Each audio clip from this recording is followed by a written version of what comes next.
How to fix unable to turn off or disable voicemail on Samsung phone or Android phone. Now the easiest way to do it is to open up your phone application. Then what you can do is dial in the pound key 004 and then the pound key and tap on this call button. This will basically switch off all call forwarding. Another way to do it is to go into the settings here, tap on settings, then in call settings we go down and tap on supplementary services, then tap on call forwarding. In here, make sure all the call forwarding has been switched off.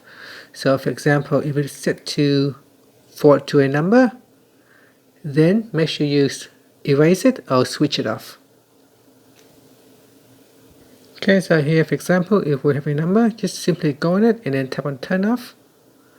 And that way we will turn off call forwarding. Now another thing to check is make sure you turn off call waiting as well. Sometimes call waiting can cause the phone or the call to forward to voicemail.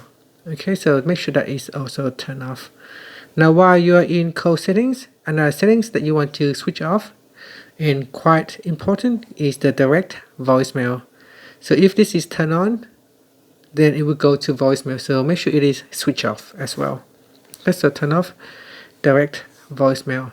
Now on your phone, if the carrier or the network provider that you are with, if they have an app, make sure you go into the app and double check and turn off voicemail. So for example, this particular network provider have an app, so I download the app and I go into my phone number. In here, make sure you turn off voicemail and also turn off call waiting up here as well.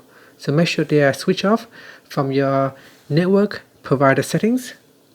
And on your phone, if you switch off all the settings from the phone application, then you will successfully turn off voicemail. And that's it. Thank you for watching this video. If you found it helpful, please like and subscribe to my channel for more videos.